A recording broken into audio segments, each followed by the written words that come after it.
I ran away from home. I realized that I might be a tad too old to officially play that card, but due to circumstances totally outside my control, it was unavoidable. You see, I had lost a battle with my children. I knew it would happen one day, but the war was far from over. Every good general needs some time to regroup for her next plan of attack. It was during my regrouping phase that my husband, Jeff, sensed that the children were mounting a substantial rebellion. So he packed me up and sent me to California to visit my parents and sisters. What caused such a dramatic exit from my life? A plastic cup. Yes, you heard that correctly. A plastic cup. My 8-year-old daughter Emma had left her cup from dinner on the table overnight. This wasn't just any plastic cup. This pink speckled cup, along with its matching blue twin brothers, had been in our house for years. They were microwave and dishwasher safe. They were sandbox safe. They were puppy safe. I am almost certain at least one or all had been run over by the lawnmower and my truck. Still safe. Until that morning. I'm a very early riser. I prefer a 4 a.m. wake-up call because that's the only time of day my house is quiet and peaceful. On this particular morning, as I made my way rather sleepily, no one pops out of bed wide awake, to the back door to let out the dog, I stepped barefooted in something wet, and my eyes flew open.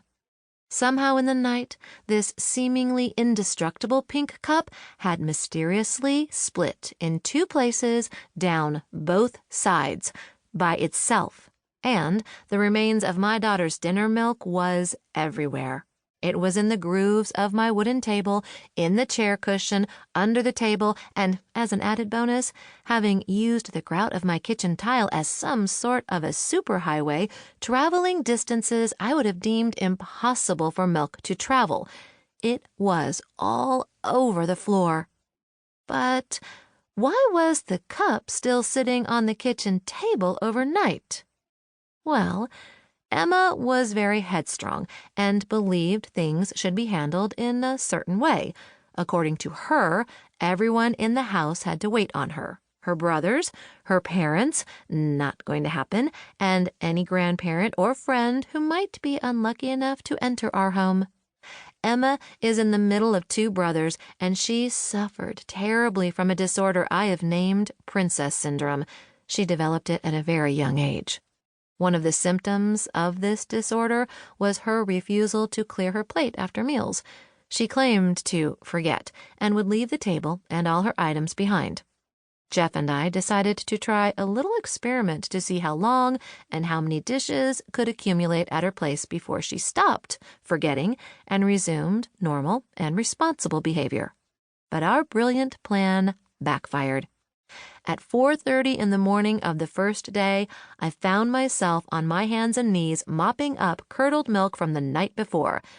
Emma had won round 1, and she didn't even know it.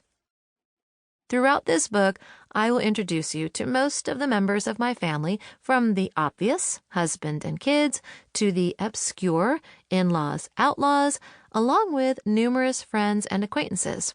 Right now, though, I'll just cover the basics.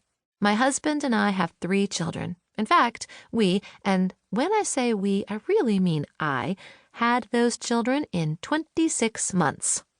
Let that sink in for a minute. 3 kids, 26 months, no multiple births. Let me warn you, this isn't good for your body or your mind. Both will come out slightly worse for wear by the time all is said and done. Please do not misunderstand me. I love my children. I wouldn't trade them for anything. Well, except that one time during that 1 week when I traded everything and everyone for a plane ticket, some airline peanuts, and some much-needed rest and relaxation that landed me in sunny San Diego with my sisters. Since this book is about my young'uns, I suppose we should start with how they arrived. Parenthood can be planned. In many various and creative ways, you can decide when, where, and how to become a parent. In today's society, there's a virtual cornucopia of paths to choose from. Option number 1. Distance yourself from any and all traditional forms of birth control, pills, IUDs, condoms.